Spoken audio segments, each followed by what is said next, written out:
Welcome to Dr. Kanta Butra's Public Awareness Series. Hello friends, ये जो mummy है ना, उसकी गुड़िया को लेके मेरे पास आई थी क्योंकि उसकी गुड़िया बार बार बेहोश हो रही थी। मैंने पूछा कितने दिन से? उन्होंने बोला कि हमारे जो वहाँ के डॉक्टर हैं ना, उन्होंने बोला आप सूरत जाके उनके दिमाग की पट्टी निकाल के लाओ। पर मैं कि कितने दिन से बेहोश हो रही है? तो बोले वैसे तो 2-3 महीने से ही चल रहा है। 2-3 महीने पहले भी मैंने उसको हॉस्पिटल में एडमिट किया था, पर सब रिपोर्ट्स नॉर्मल थे। उस टाइम पे उसको बार बार छाती में दुख रहा था और थोड़ी सी कभी कभी बेहोश भी हो रही थी। डॉक्टर को लगा कि शायद हार्ट का प्रॉब्लम तो नहीं है। कार्डियोग्राम नॉर्मल था, हार्ट का इको भी हम लोगों ने कराया था, वो भी नॉर्मल था। मैं कि अभी फिर अब बेहोश होती है तो क्या होता है, कितने कितने टाइम होती है? बोले अभी तो दिन में 4-5 बार भी हो जाती है, 10 बार भी हो जाती है। मैं कि क्या होता है? तो बोले हाथ पैर ऐसे एकदम कड़क हो जाते हैं, आंखें ऊपर घूम जाती है, जीभ दांत के बीच में आ जाती है। कि जीभ दांत के बीच में आ जाती है? तो बोले हाँ। कि जीभ कटी है? बोले जीभ कटती नहीं है, ऐसे जीभ बाहर निकलती है और ऐसे दांत के पीछे दबी रहती है। मैं क्या कपड़ों में कभी पेशाब हुआ? बोले नहीं। तो मैं क्या उसको कोई टेंशन है? तो उसने बोला उसको टेंशन तो वैसे कुछ नहीं है। अब हमने इसकी स्कूल बदली की हुई है क्योंकि हम लोगों को पैसे का प्रॉब्लम आ रहा था, तो अभी हमने उसको डाला तो इंग्लिश मीडियम में ही है। वल्लभ भाई पटेल स्कूल जो गवर्नमेंट की निकली है ना, उसमें डाला है। स्कूल बहुत अच्छी है, नई है। इसको पूछा गुड़िया को, स्कूल बदली की है इसलिए? पर उसकी मम्मी को बोला स्कूल तो शुरू होती है जून में और अब तो आपका अगस्त शुरू हो गया है, तो अब क्यों बेहोश हो रही है? तो बोले जब से स्कूल शुरू हुई है वो कभी ज़्यादा स्कूल गई नहीं है, कुछ न कुछ बीमारियाँ ही चल रही है।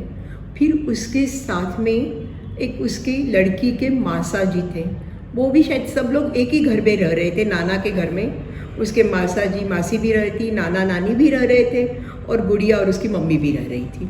तो उसके मासा ने बोला कि मैं आपको दूसरा कारण है वो बताता हूँ। मैं कि क्या कारण है? तो बोले उसके मम्मी ने अभी 5 महीने पहले दूसरी शादी की है। मैं कि क्या हुआ पहले कब? तो बोले डिवोर्स हो गया था। एनीवे वो चैप्टर तो अभी बंद हो गया है, पर अभी जो दूसरी शादी की है तो वो हस्बैंड जो उसका है तो वो एक्चुअली इसको अच्छे से नहीं देखता है, वो उसको बात भी नहीं ज़्यादा करता है और ये लड़की भी वो उसके साथ बात करना पसंद नहीं करती है। फिर उसका हस्बैंड चाहता है कि वो ज़्यादा से ज़्यादा वक्त उसके साथ निकाले। लड़की नहीं चाहती कि वो हस्बैंड के पास, यानी वो जो उसके पिताजी है उनके पास वो बात करे, नए पिताजी के साथ। तो फिर लड़की का मुंह तब तक काफ़ी उतर गया था। मैंने पहले लड़की को पूछा, मैं क्या तेरा प्रॉब्लम क्या है बता? स्कूल का है? तो बोली हाँ, एक तो स्कूल का है। मैं कि स्कूल का क्या प्रॉब्लम है? तो बोली मेरे को जो नई स्कूल है वहाँ पे 2-3 लड़कियाँ ही हैं। पहले के मेरे स्कूल में बहुत सारी लड़कियाँ थी, हम बहुत मस्ती करते थे, बहुत गप्पे लगाते।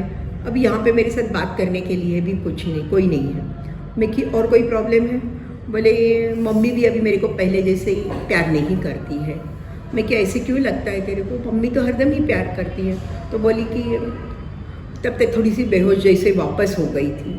उसका एनीवे उन लोगों को दिमाग का ईईजी करना था, वो किया था, नॉर्मल था। ईईजी का रिपोर्ट देते हुए उसकी मम्मी को बोला कि भाई आपने दूसरी शादी की है, पर वो आदमी क्यों नहीं आया अभी साथ में, ये बीमार है तो उन्होंने बोला कि उसकी 2-3 दिन से ही नौकरी लगी है, उसके पहले उसको कोई काम धंधा नहीं था तो वो अभी काम पे गया है। मैं कि ठीक है।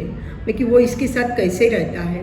तो उसने बोला कि वो इसके साथ ज़्यादा अच्छे से बात नहीं करता और ये भी उसको पप्पा, हम बोलते कि उसको पप्पा बोलो, उनको रोज़ रिस्पेक्ट करो, उनको जाके चीज़ें दो, तो ये भी जल्दी से तैयार नहीं होती। तो मैं कि एक 10 साल की बच्ची है और वो एकदम किसी को अपना पप्पा क्यों एक्सेप्ट करेगी?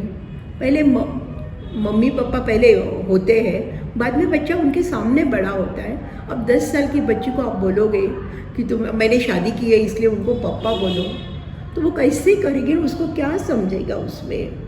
मैं कि देखो मुझे तो लग रहा है इसका बेहोशी का कारण एक्सट्रीम टेंशन है। स्कूल का भी हो गया, आपने स्कूल बदली की, आपको पैसे ज़्यादा लग रहे थे। इसी लड़की को आप इसी स्कूल में शादी के पहले पढ़ा रहे थे, तब आपको पैसे ज़्यादा नहीं लगे। मैं कि देखो उसकी हर बात छोटी छोटी बातें होती है, पर बच्चों के तो दिमाग में आती है। फिर अभी आप उसको ज़्यादा टाइम नहीं दे पा रहे हो, आप एक्सपेक्ट कर रहे हो कि वो सब ध्यान रखे करे, इतनी सी बच्ची, उसकी जगह उल्टा क्यों नहीं हो सकता है? फिर मैं कि आप उसको दादा दादी के घर क्यों नहीं जाने दे रहे हो? तो बोले नहीं, हम लोग नहीं जाने देंगे, क्योंकि वो वहाँ जाएगी तो वो लोग उसके कान भर देंगे, उसका फादर तो एकदम ही ख़राब आदमी है। मैं कि वो सब ठीक है, पर थोड़ी सी मिल के आएगी तो वो थोड़ी रिलैक्स तो हो जाएगी। मैं कि आप एकदम ये क्यों कर रहे हो कि वो जाए ही नहीं वहाँ पे? उसकी माँ ने कोई जवाब नहीं दिया। उसके साथ वाला मासा था, उसने बोला मैं भी यही बोलता हूँ कि उसके दादा दादी को उसको थोड़ा सा मिलने दो। फिर उसके मासा ने बोला कि एक्चुअली ये लड़की हमारे साथ बहुत अटैच है, तो मैं चाहता हूँ कि उसको हम लोग हमारे साथ ही, मेरा दूसरा मकान बन रहा है, मैं वहाँ पे शिफ्ट होऊंगा, तो इसको मैं मेरे घर पे मेरे साथ रख लूँगा तो मैं कंफर्टेबल हो जाऊँगी। मेरे को लगा वो भी सॉल्यूशन नहीं है। उसके लड़की के दिमाग में तो कायम यही रहेगा ना, मेरी मम्मी ने दूसरी शादी की अपने सुख के लिए, इसलिए मेरे को मासा के यहाँ भेज दिया। मैं कि ये भी सॉल्यूशन नहीं है। मैं कि आजकल ठीक है, डिवोर्स बहुत सारे हो रहे हैं, काफ़ी बार बच्चे होने के बाद भी डिवोर्स हो जाते हैं। उस टाइम पे कोई ये नहीं सोचा है कि बच्चा कितना सिक्योर्ड है, बच्चा कितना सुरक्षित महसूस कर रहा है, बच्चे के मन पे क्या गुजर रही है। काफ़ी बार सिंगल पेरेंट्स हो तो बच्चा एक्सेप्ट भी कर ले कि भाई हाँ ठीक है, मेरे लिए मम्मी अलग रही है या एक कर रही है या जो कुछ भी है। पर काफ़ी बार अगर दूसरी शादी हो जाती है, वहाँ पे मम्मी हो या पापा हो, तो वो बच्चे पे क्या गुजरती है? वो बच्चे को क्या लगता है कि भाई मम्मी ने शादी कर दी, हर छोटी छोटी बात में, जो शायद आपके दिमाग में कुछ भी नहीं हो, पर बच्चे को तो यही लगेगा कि भाई मेरे मम्मी ने देखो मेरे को निगलेक्ट किया। अगर समझो मैंने उसको यही बोला कि तुम्हारे को अब दूसरा बच्चा हाल में तो होना नहीं चाहिए।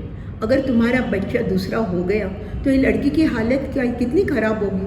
वो कहीं पे ही रहे, नाना के पास रहे या मासा के पास रहे, पर उसके दिमाग में तो यही होगा ना कि देखो अभी मेरे मम्मी पापा जो भी है, पापा बोले या नहीं बोले, कि भाई वो लोगों ने अभी दूसरे बच्चे में इतना मग्न हो गए कि मेरे को देखते ही नहीं, मेरे को पूछते ही नहीं। मेरे पास काफ़ी पेशेंट ऐसे आते हैं, काफ़ी बार मेरे पास उनके जवाब भी नहीं होते और मैं क्या कहूँ उनको, मेरे को समझ में नहीं आता। इसलिए मुझे लगा, मैं उसकी मम्मी को बोला तुम उसको एक पर्टिकुलर टाइम तो देना बहुत ज़रूरी, डेली बैठो, उसकी बातें सुनो, उसके साथ शेयर करो, और उसको सब ये करो कि भाई हाँ तेरी बात सही है। दूसरी बात, इस गुड़िया को आप कंपल्शन मत करो कि तुम उसको, जो तुम्हारे हस्बैंड है उसको पप्पा बोलो। उसको जब पप्पा बोलना है बोल देगी, नहीं बोलना है नहीं बोलेगी, वो नक्की करेगी। मैं कि शादी तुमने नक्की की है, पर बच्ची की चॉइस तो माँ बाप नहीं है, होती है बराबर है, पर आपने तो उसको जन्म दिया है, वो उसके पिता नहीं है, तो वो क्यों एक्सेप्ट नहीं भी करे, उसका कंपल्शन करके उसको आप जोर मत दो। टेक होम मैसेज, अगर आपके बीच में डिवोर्स तक बात जा रही है और आपके बच्चे हैं तो बच्चों का बराबर ध्यान रखिए। और बच्चों को लग रहा है कि बच्चे को कुछ समझता नहीं है, छोटे बच्चे हैं, बच्चे सब समझते हैं, उनके लिए वो सिचुएशन बहुत पेनफुल होती है। उनके लिए दोनों ही पेरेंट्स इतने ही इम्पॉर्टेंट होते हैं, तो उनको दोनों ही जगह जाने का फ्रीडम दीजिए। और उसके साथ में अगर आप रीमैरिज के लिए जा रहे हैं तो उसके पहले बच्चों को पूरा अच्छी तरह से तैयार करना बहुत ज़रूरी है। बच्चों के लिए एक्सेप्ट करना बहुत ही पेनफुल चीज़ होती है। सो आप ये ध्यान में रखिए। अदरवाइज़ जैसे गुड़िया को हुई, कभी छाती में दुखाव, कभी बेहोश होना, कभी किसी को हाथ में धुजारी हो जाती है, कभी दिखने का मन, कोई ना कोई बीमारी में उनकी जो स्ट्रेस वाली पार्ट है वो रूपांतरित हो जाती है और बच्चे बार बार बीमार पड़ते हैं। तो बच्चे सब समझते हैं। थैंक यू प्रिशा भैया for giving your toys for my story. Thank you.